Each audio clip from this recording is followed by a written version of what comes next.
Oke teman-teman, jumpa lagi dengan saya Wayan Suparta teman-teman. Dan kali ini saya akan mencoba lagi mengganti pipa dari boiler yang menuju ke ketel teman-teman. Nah, ini akan kita coba ganti dengan pipa berukuran yang lebih besar. Dan saat ini saya lagi dalam tahap pengerjaan ini teman-teman.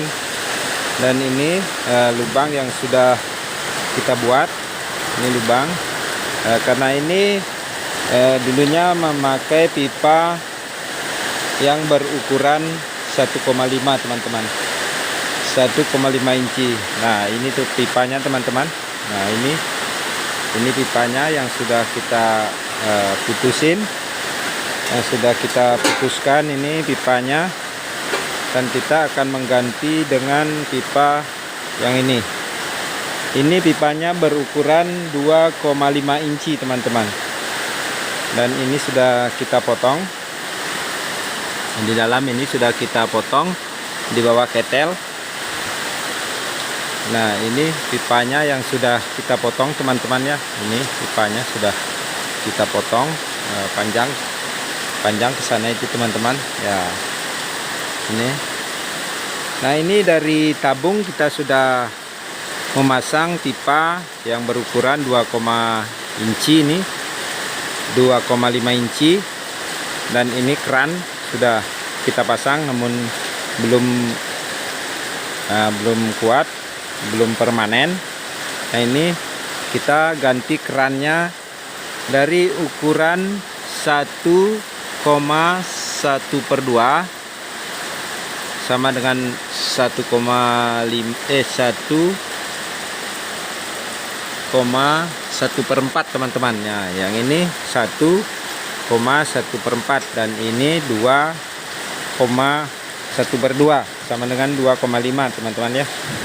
Nah, ini kita akan memasang watermur untuk memudahkan di saat kita melakukan penggantian keran ini.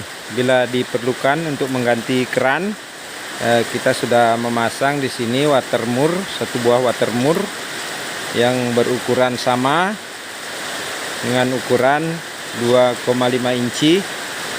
Nah, jadi nanti kita sambungkan pipa 2,5 juga teman-teman ya. Karena menurut pengamatan saya dengan boiler ini kapasitas transfer uapnya masih kurang maksimal karena pipanya kecil. Jadi saya mencoba akan mengganti pipanya ini teman-teman.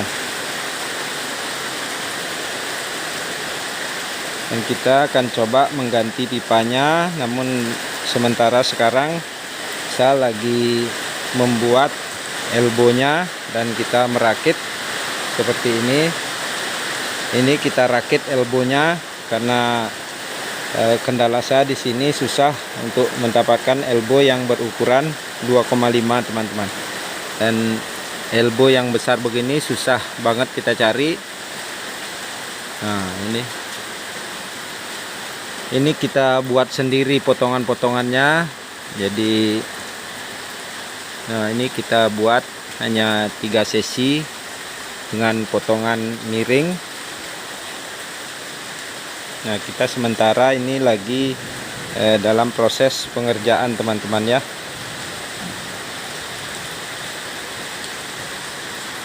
Dan ini juga kita lagi ngerumus potongan-potongan untuk pembuatan elbownya. Kita juga pakai kalkulator, penggaris, dengan ini apa namanya ini teman-teman, ini busur. Nah, ini kita lagi membuat elbow, dan ini kita buat potongan pipa seperti ini. Nah, seperti ini teman-teman. Nah, kita akan membuat elbow walaupun hanya sederhana, dan yang penting bisa kepake teman-teman.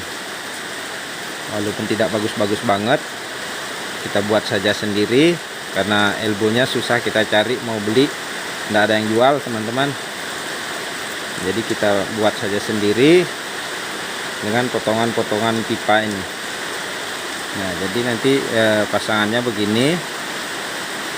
Nah, setelah terpasang, dia akan membentuk elbow seperti ini teman-teman. Ini yang sudah terpasang.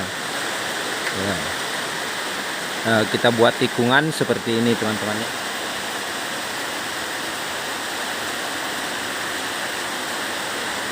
Nah, karena di sini agak banyak dibutuhkan elbow, jadi kita kerjanya pelan-pelan teman-teman ya. Dan saya akan mencoba ini dengan pipa berukuran 1,5 inci, kita ganti dengan 2,5 inci teman-teman ya.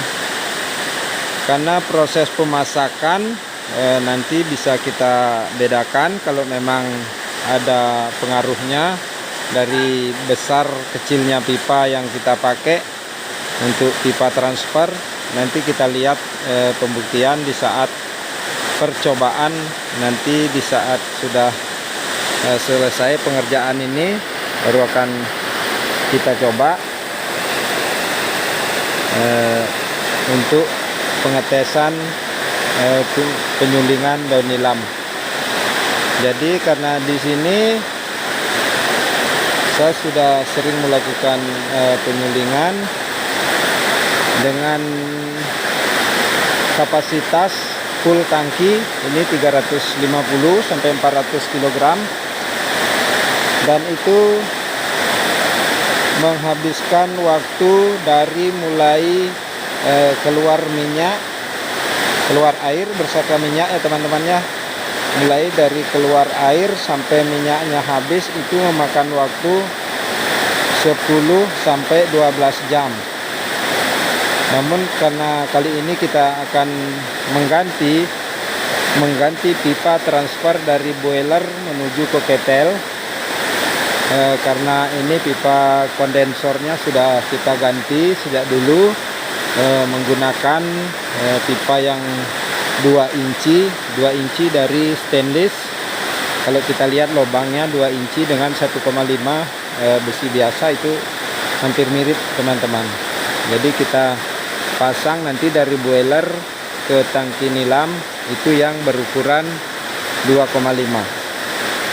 Nah, nanti kita lihat durasi yang dibutuhkan untuk pemasakan nilam selanjutnya setelah diganti ini. Nanti kita lihat butuh berapa jam. Nanti bisa teman-teman cek di video selanjutnya teman-teman ya.